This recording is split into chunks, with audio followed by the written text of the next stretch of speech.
산세무 2급 105회를 보겠습니다.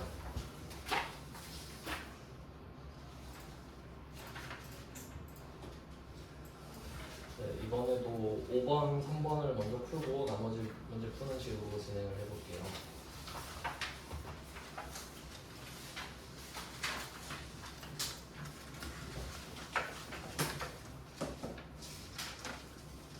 네, 문제 5번에 1번, 2번 차례대로 보겠습니다. 우선 문제 5번에 1번은 급여 자료 입력으로 나왔어요. 이게 주로 많이 나오죠. 원천징수 탭으로 가셔서 급여 자료 입력을 볼 거고요. 그리고 이 문제는 그 106회랑은 다르게 106회는 그 급여 자료 입력을 하고 원천징수 이행 상황 신고서를 안 했는데 이거는 해야 되네요. 이 두 개를 차례대로 한다고 보시면 되겠습니다. 언급을 하면 해줘야죠, 당연히. 네, 확인을 하고 급여 자료 입력하겠습니다. 귀속월 확인하셔야 되죠. 5월분이고요. 지금 연월일은 5월 31일로 되어 있습니다. 오른쪽에. 이영환 사원 거를 볼게요. 자, 이영환. 그리고 확인하실 거는 그 혹시 필요 없는 항목을 구로 해야 되는지 확인하셔야 되는데 표 밑에 나와 있죠. 사용하지 않는 거는 구로 체크해라. 이거 하기 전에 그리고 그 밑에 월정액 여부랑 통상 임금 여부는 무시해라. 이것도 확인하실 수 있고 거의 그렇죠. 그 다음에 비과세 항목을 좀 봐야 되는데 또 밑에 보니까 다 써놨네요. 비과세라고. 이거 그냥 주는 문제 같은데. 그러면 수당공제 항목으로 바로 가겠습니다. 수당공제로 가셔서 안 쓰는 거 다 없앨게요. 상여부터 없애겠습니다. 사용 여부 부로 하시고 월차 수당도 없애고 10대 자가운전 보조금 그 다음에 야간근로수당도 부로 하시고 육아수당을 추가해야 되죠. 그래서 밑에 빈칸에 8번에 비과세 클릭하시고 F2번 눌러서 육아수당을 검색해 주겠습니다. 네, 이렇게 세팅을 하시면 되겠고 오른쪽에 공제내역 같은 경우는 추가된 게 없으니까 이렇게 해서 확인 탭 하겠습니다. 그리고 이제 금액을 적어주시면 돼요. 아까 그 월정액 여부랑 통상임금 여부는 무시하라고 했으니까 무시해 주시고 금액을 적어주세요.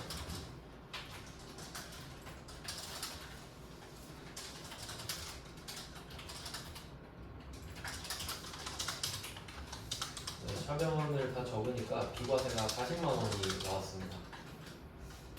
20, 10, 10 이렇게 들어갔겠죠? 10대가 20으로 늘어났고 국민연금도 다 적어주시고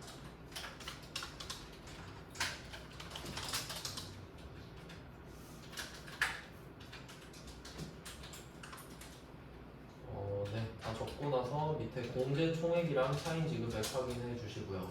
별로 특이사항이 전혀 없는 문제네요. 아무런 포인트가 없는 문제네.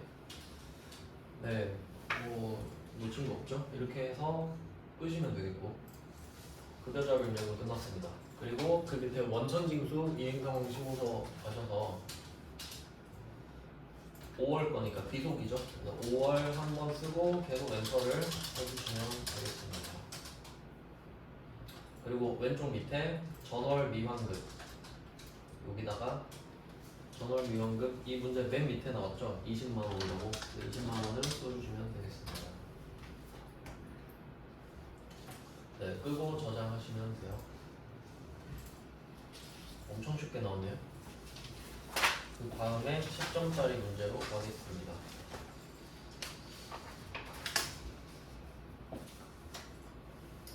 10점짜리 문제입니다. 연말정산 추가자료 입력으로 갈게요. 자, 들어오셔서 가장 먼저 하셔야 될 거는 전체 사원을 불러오는 거죠. 전체 사원을 불러옵니다. 이번은 최미남이겠죠. 최미남 클릭해 주시고 딴 데다 하면 당연히 오답 처리 되겠죠. 최미남 클릭하고 일단 가족 내용을 좀 볼까요? 부양가족 탭을 수정하라고 했거든요. 요새 트렌드인 것 같아요. 그러니까 인적공제 문제를 이쪽으로 좀 이관시켜버리는 거죠. 자, 부양가족으로 넘어와서 여부를 확인하겠습니다. 일단 본인은 남성이니까 부녀자 공제는 해당될 수가 없고요. 한부모 공제부터 따져봐야 되죠. 근데 배우자가 있으니까 한부모 공제도 뭐 물 건너갔고 총급여 7천만 원만 확인하시면 되겠고요. 이 7천만 원이 나중에 어떨 때 해당이 되냐면 그 하나 여태까지 배웠던 게 그 있었죠. 그 뭐냐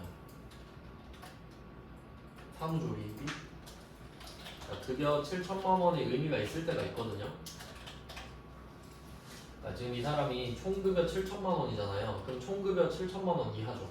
그럼 이때 해당되는 것들이 뭐 사무조리원 나온 적 있죠. 사무조리원 비용 이게 총급여 7천만 원 이하인 사람만 1회당 200만 원 제한이 있었단 말이죠. 그러니까 7천 넘어가는 사람은 안 된다는 소리예요.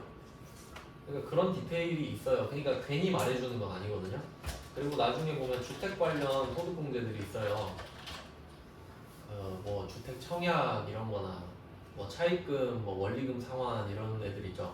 그러니까 거의 다 7천이거든요. 그러니까 7천은 그냥 좀 기억해 두시면 좋을 것 같아요. 그러니까 결론은 7천 아래면 웬만하면 된다라고 생각하시면 돼요. 그러니까 7천을 주는 거죠. 네, 참고만 하시고 본인 소득공제랑은 일단 상관이 없습니다. 자, 그 다음 어머니 박희수 나이 나와 있고요. 어머니는 지금 일용근로소득이 300만 원이 있었는데 오랫동안 한 해 동안 이때 그럼 소득이 없는 거니까 소득 금액이 빵원이니까 60세 이상으로 찍으면 저절로 경로되어야 돼요. 그 다음에 배우자 종합 과세금융소득. 이건 금융소득 하면 이자랑 배당입니다. 근데 이거 말씀드린 적이 있나? 2천만 원 아래까지는 그 분리가 되거든요. 비과세 그러지 않았나요? 비과세 때? 금융소득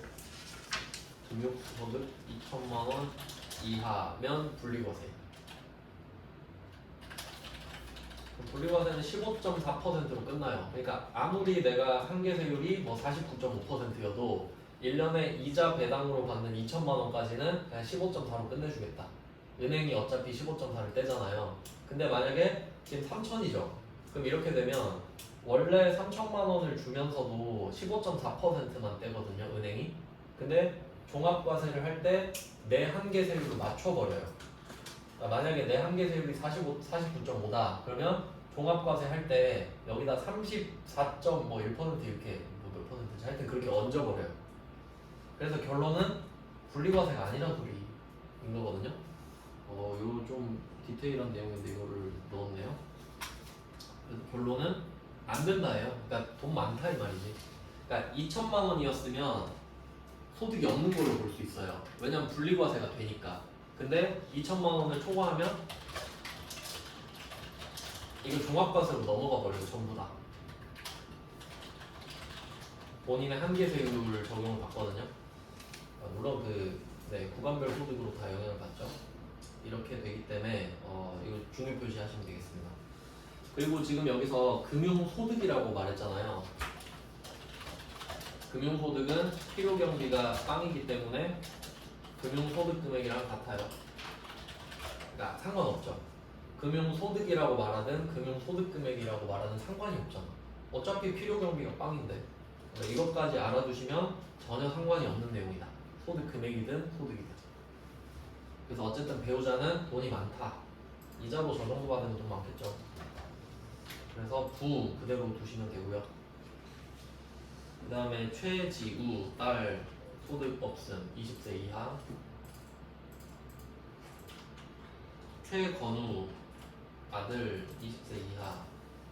자녀의 저절로 체크가 되는 거는 세액공제 쪽으로 표시가 됩니다. 이렇게 세팅을 하시고요. 그럼 이제 조심하실 거는 김연우는 소득 통과하지 않았다. 이거 배우자만 조심하시고 나머지는 다 소득 통과했죠. 자, 그러고 문제를 보겠습니다. 자, 보험료부터 볼게요. 보험료는 그 기본공제 대상자만 되죠.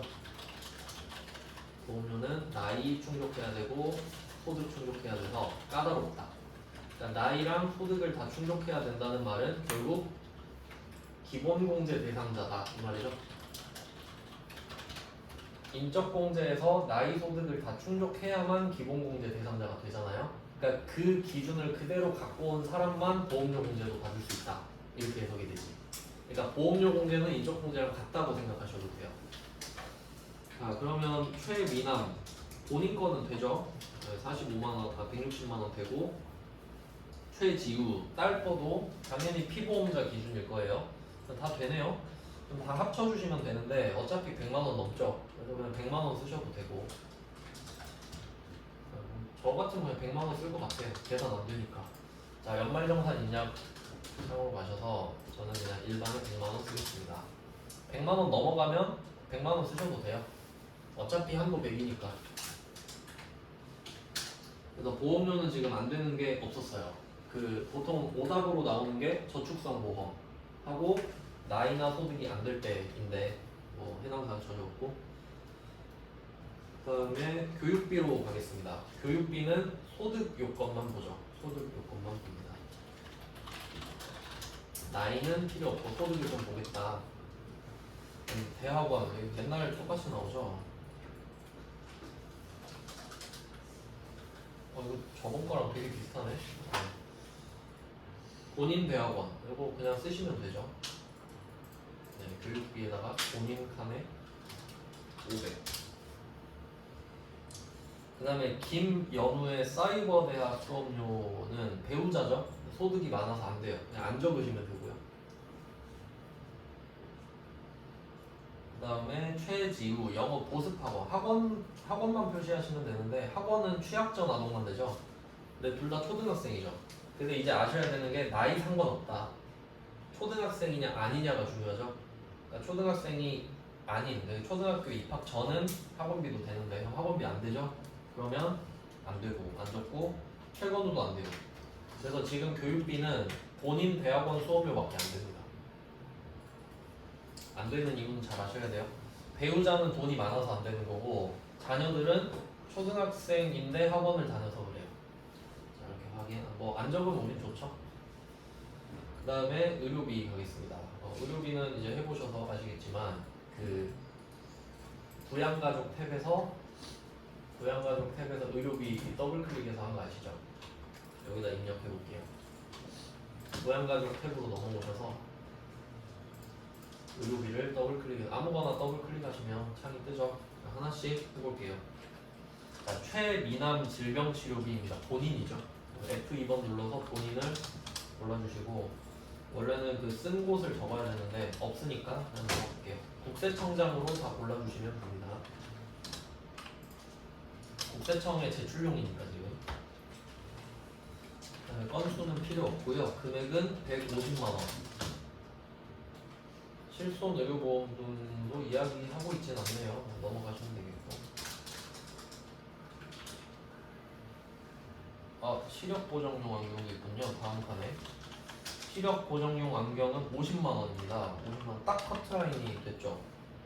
본인 한 번 더 써야 되나? 이거 따로 써야 되나? 따로 쓰네요. 이거 안경 보시면은 사업자 등록번호 나왔죠? 이거 따로 적어주겠습니다. 그러니까 보통은 안 알려주잖아요. 그럼 합쳐서 적어도 됐을 것 같은데 따로 적으라는 뜻인 것 같아요. 자, 그래서 상호는 직접 적어주겠습니다. 대학 안경점 사업자 등록번호도 있으니까 적어보겠습니다. 갈아칠 수도 있잖아요. 그러니까 뭐 증거를 내야겠죠. 이것도 국세청장으로 해주시고요.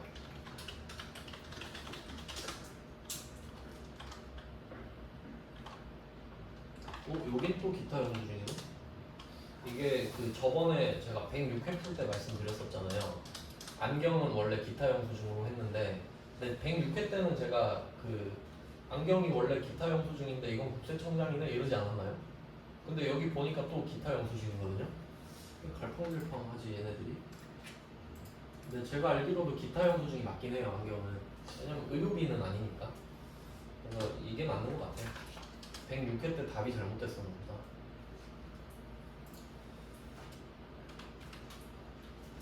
네, 그래서 여기다 50만 원을 또 써주시고 안경은 포인트가 그거죠. 지금은 딱 50만 원을 써서 한도가 돼서 그냥 쓰는데 예를 들어 안경 사느라 60만 원 썼다 해도 50을 쓰셔야 된다라는 하는 게 포인트입니다. 그 다음에 또 있나요? 의료비가 밑에 보니까 여기 써있네. 의료 증빙 코드는 기타 영수증으로 하라고. 이건 확실한 거죠. 근데 별말 없어도 그랬었다라는 거고.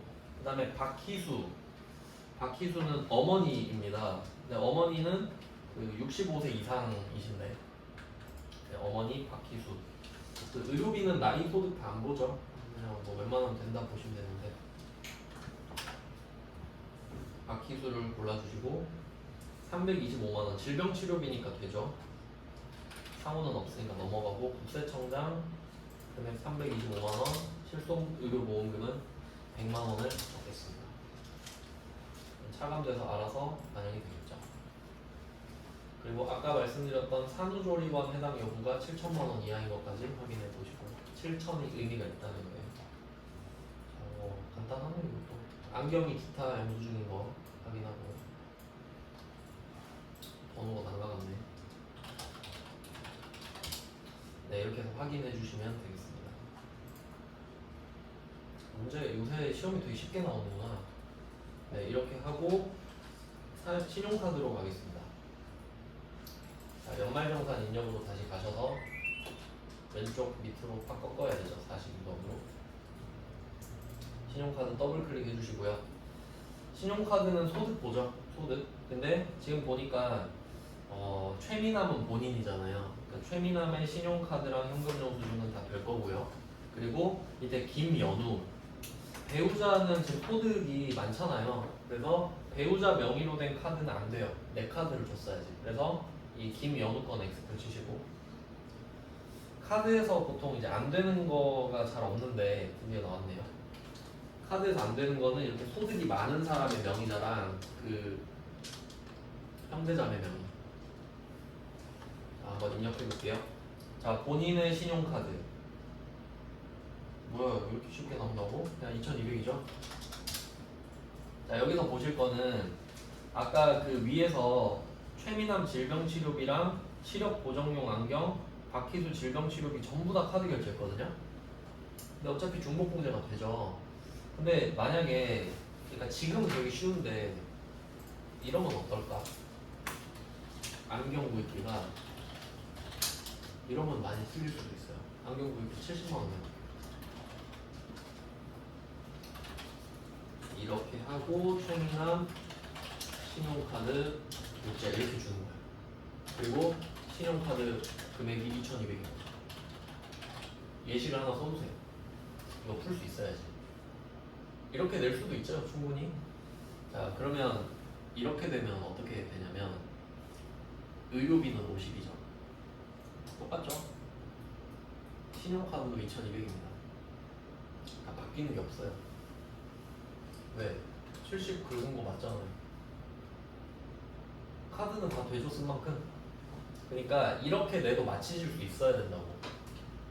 그러니까 지금 50은 이건 생각을 할 필요도 없잖아요. 그냥 되겠지 이런 느낌이죠. 근데 70 이러면 좀 스턴 걸려요. 그러니까 이렇게 금액을 높여도 둘 다 똑같습니다. 대신 그 20만 원만큼 딴 걸 덜 썼어야지. 근데 상관은 없습니다. 어쨌든 생각해 보세요. 이거는 금액이 높아져도 답은 안 바뀐다. 그 다음에 현금 영수증 220이죠. 현금 영수증 220. 그 다음에 신용카드 김현우 거는 패스. 최미남 신용카드 사용액 외에는 의료비 지출액이 모두 포함된 금액이다. 포함됐으니까 그냥 그대로 쓴 겁니다. 제외돼 있으면 더 해야 된다고 그랬죠. 끝났네요. 되게 간단하네. 합격률이 높았을 것 같은데. 그 다음에 기타 연금저축계좌 이것도 뭐 해보셨죠? 자, 위에 연금저축 등 탭이 1이랑 2가 있는데 로마자로 1번에 있지 않을까? 연금저축 2번에 있네요. 1번 탭에 2번 빈칸 클릭하고 연금저축을 클릭해주세요. 코드는 F2번 해서 국민은행.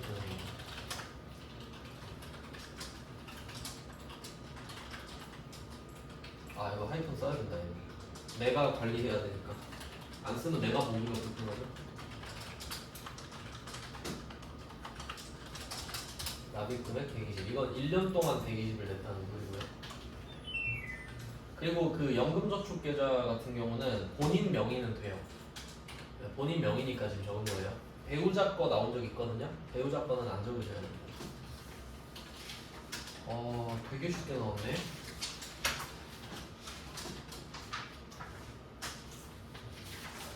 뭐 함정 같은 것도 전혀 없고, 뭐 좀 약간 이상할 정도로 주네. 실제로 그렇게 복잡한 상황이 많이 나오진 않겠죠. 그 다음 문제 3번 가겠습니다.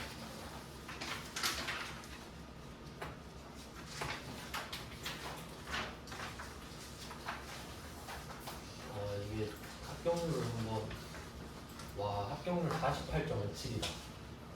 이때 봤을 합격이에요, 여러분. 요새 좀 추세가 퍼주는 추세인 것 같은데요? 와, 이게 합격률 말이 됩니까, 이게? 이 정도면 보면 합격이지. 네, 보고 합격하세요. 와, 진짜 이 정도면 저 봤을 때 19%였거든요? 저 합격했을 때. 야, 그래, 어렵게 낼 이유는 없지. 할 줄만 알면 되니까. 그게 맞다고 보긴 해. 자, 이제 문제 3번 가겠습니다. 문제 3번에 1번. 이게 부속 면세서죠? 근데 나온 게 뭔지 보세요. 건물 등 감가상각 자산 취득 명세서. 개꿀이죠, 이거. 개꿀. 자, 부가가치로 가셔서 이거 찾는 게 이게 건물 등 감가상각 자산 취득 명세서로 들어가겠습니다. 이건 포인트가 뭐냐? 그냥 다 적으면 돼요. 따질 거 없습니다. 그럼 입력하면서 설명드릴게요. 자, 일기 확정은 4월 6월이죠.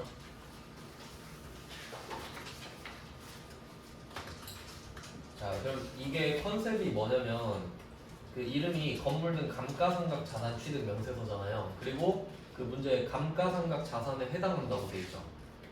당연히 그래야겠는데 그러면 적는 거예요, 여기는. 자, 여기서 포인트는 그 세액공제가 불공제된 애들도 있잖아요, 고정자산 중에. 근데 상관없죠. 여긴 그냥 고정자산을 적는 곳이지 세액공제가 안 되는 걸 적는 곳이 아니거든요.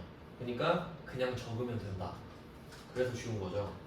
자, 그럼 첫 번째 거는 4월 8일 0308 적으시고, 상호는 F2번 용을,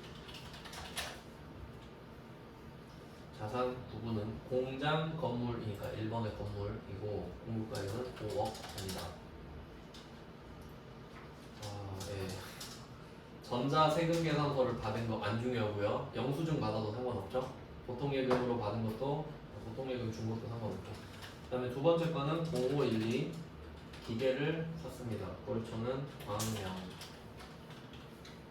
이번에 기계 금액은 6천. 역시 세금계산서를 받든지 안 받든지 상관은 없고요. 내가 관리하는 거니까. 세 번째는 062 에어컨입니다. 에어컨은 전자, CK전자한테 샀고요. 자산 부분은 기타로 해주시면 되겠네요. 비품이니까. 공급가액은 800. 와, 이번에는 작정을 하고 싶게 느끼네. 끄고 저장하세요. 네, 2번 갑니다. 부가가치세 신고서 작성하기. 요것도 왠지 느낌이 쉬울 것 같은데.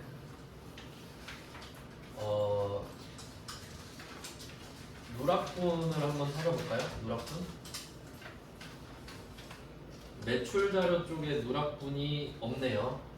그리고 매입 자료는 누락분이 있네요. 그러면 얘는 신고납부 가산세는 없죠. 네, 그냥 그거 알면 신고납부 가산세 없네. 그리고 아래쪽에 기타를 보시면 전자 세금계산서에 발급 및 국세청 전송은 정상적으로 이루어졌다. 가산세 아무것도 없다는 소리죠. 그럼 이 문제는 가산세 없는 문제예요. 아예 아무것도. 자, 그러면 마음 편하게 적어주시면 되겠죠. 4월 6월이고 매출 자료부터 볼게요. 전자 확인하고 전자니까 가산세가 없다. 혹시 종이면 가산세 있었겠죠? 1번에 5억을 써주시고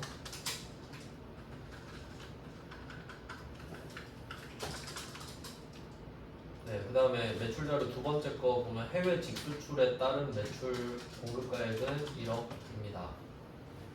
이거는 6번에다가 5번에 6번 맞죠? 6번. 해외 직수출은 증빙 없으니까 6번에 1억 써주시고 그리고 이거 나온 김에 좀 말씀드리면 이렇게 딱 이렇게 해가지고 이 상황이죠. 지금 이 상황을 이론 문제에 대해서 다음은 과세표준은 얼마인가요? 하면 6천만 원. 매출세액은 얼마인가요? 500만 원. 이거 맞힐 수 있어야 돼요. 그러니까 보통 과세표준 물어보면 5억 쓰고 틀리거든. 영세율도 과세표준이 있다라고 아셔야 돼요. 네, 그리고 매입으로 갈까요? 매입 쪽으로 가면 일반 매입 세금계산서 등이죠. 일반 매입은 1억 8,500, 1,850. 합쳐야 되네. 접대도 같이 넣어야 되죠. 그러면 1억 9천으로 바꿔줘야겠네요. 포함돼 있다는 말 안 했기 때문에 따로따로 있다고 보시는 게 맞죠. 그래서 합쳐서 1억 9천을 썼는데 그 다음에 기계장치도 밑에 써주시고요. 고정자산에 1억 1000만원. 자, 총 세금계산서를 2억 9천만 원어치 해서 받았는데 이 중에 접대가 500이 포함되어 있으니까 16번 50번 가서 500에 50을 한 번 더 적어주죠.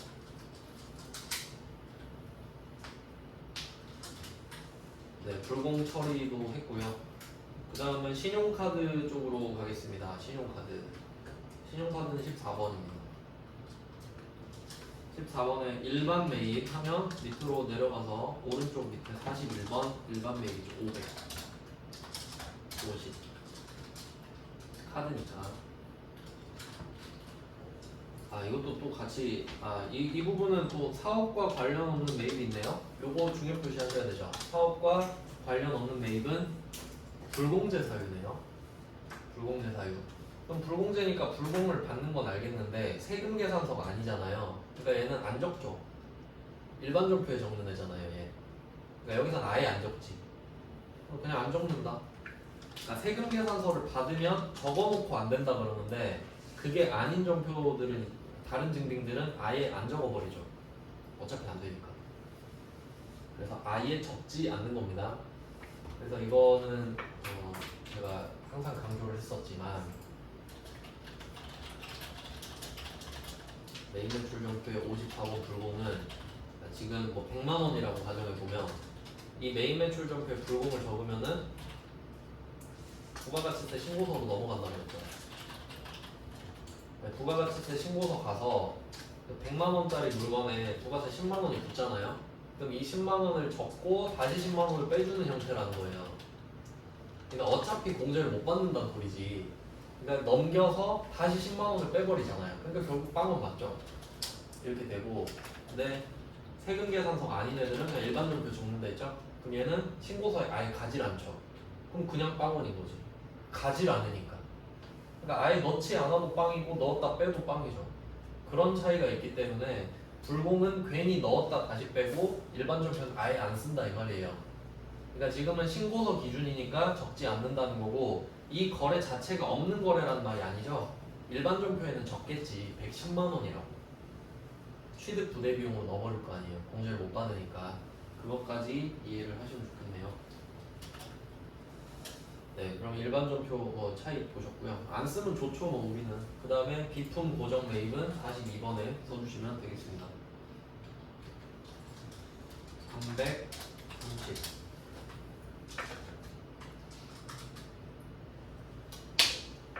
네, 그 다음에 마지막 예정신고 누락분 있죠.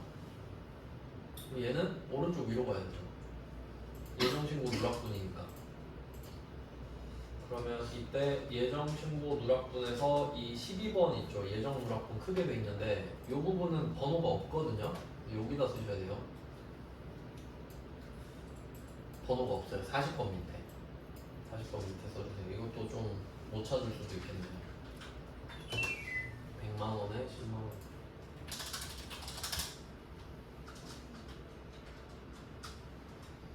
네, 이렇게 해주시면 돼요.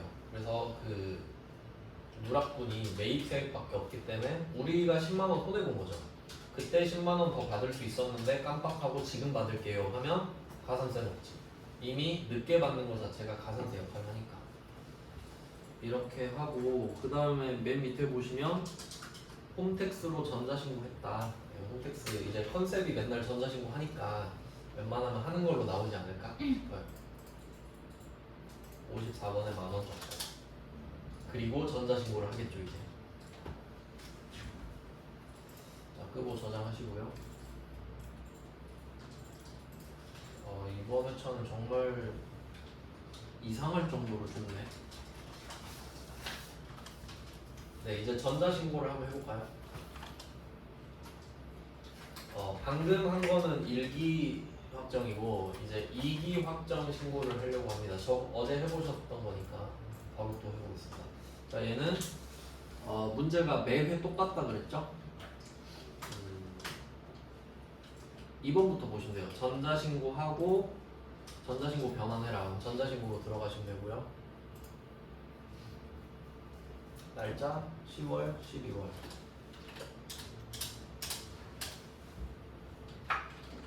자, 됐고 이거 하고 제작 누르죠.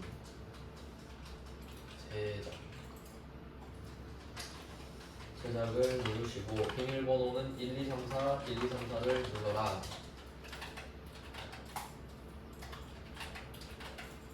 확인하시고 완료됐습니다. 제작을 했습니다. 그럼 제작하시고 끄면 되죠. 제작이 끝났고 이제 변환 해볼게요. 변환.